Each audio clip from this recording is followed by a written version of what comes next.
오늘은 부활주일입니다. 예수님의 부활을 기뻐하는 복된 하루가 되시기를 바랍니다. 예수님이 다시 살아날 것을 기대하거나 기다린 사람은 없었습니다.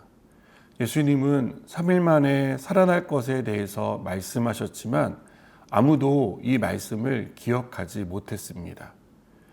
말씀을 기억하지 못하면 당황스러운 일을 경험하게 됩니다.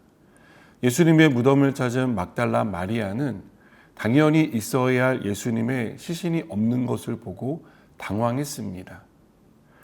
또 막달라 마리아의 말을 듣고 무덤을 찾은 베드로와 다른 제자도 당황하기는 마찬가지였습니다. 분명히 있어야 할 예수님의 시신은 없고 수의만 남겨진 것을 보고 이게 어떻게 된 상황인지 알지 못했습니다. 요한은 이러한 제자들의 반응에 대해서 그들은 성경에 그가 죽은 자 가운데서 다시 살아나야 하리라 하신 말씀을 아직 알지 못했다고 말합니다. 예수님이 하신 말씀을 알지 못했다는 것은 기억하지 못했다는 뜻입니다. 예수님은 분명히 말씀하셨는데 제자들은 기억하지 못했고, 그래서 예수님의 시신이 없는 것을 보고 누군가 훔쳐갔다고만 생각하게 되었습니다. 예수님의 부활은 우연히 일어난 사건이 아닙니다. 예정이 없던 일이 갑자기 발생한 것도 아닙니다. 이미 예수님이 말씀하셨습니다. 한 번도 아니고 여러 번 말씀하셨습니다. 그리고 그 말씀하신 대로 부활하신 것입니다. 예정되어 있었던 일이라는 것입니다.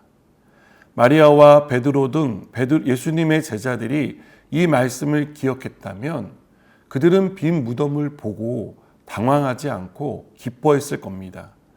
예수님의 시신이 없고 수의가 있는 것만 보고 예수님이 부활했다라고 생각했을 겁니다. 그러나 말씀을 기억하지 못하니 당황하게 된 것이죠. 도대체 누가 왜 이런 일을 했는지 알 수 없어 근심하게 되었던 겁니다.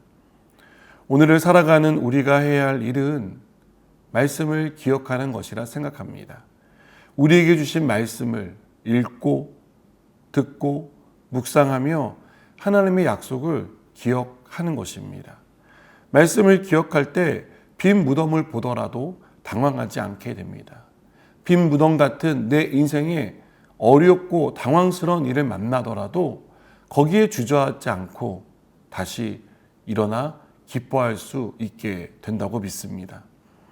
말씀을 기억하지 못할 때 우리는 근심하게 됩니다. 말씀이 없는 곳에는 근심과 걱정과 불안과 같은 인간적인 생각이 자리를 차지하게 됩니다. 그러나 말씀이 있는 곳에는 이러한 인간적인 생각이 자리할 틈이 없습니다. 하나님의 말씀을 기억하는 저와 여러분이 되었으면 좋겠습니다. 하나님의 말씀은 우리에게 약속으로 주어졌습니다. 그리고 하나님은 우리에게 주신 이 약속을 그대로 이루실 것입니다. 예수님의 말씀과 그 말씀의 성취인 부활이 이 사실을 우리에게 보여줍니다.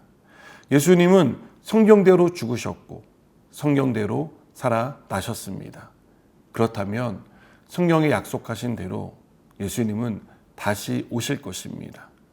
그분이 오셔서 우리 눈에 눈물을 닦아주실 것입니다. 여러분, 오늘도 빈 무덤을 보고 당황하고 내 삶에 일어나지 말아야 할 일에 대해서 걱정하고 근심하고 불안에 떠는 우리가 아니라 하나님의 약속을 붙들고 다시 일어나는 우리가 되었으면 좋겠습니다. 빈 무덤은 없는 것이 아니라 예수님의 부활을 상징하고 있다는 것을 기억했으면 좋겠습니다.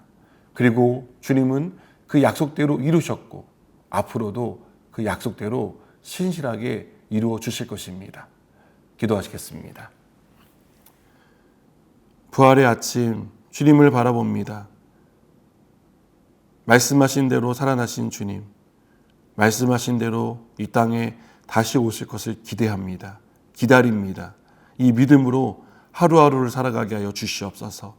예수님의 이름으로 기도드립니다. 아멘.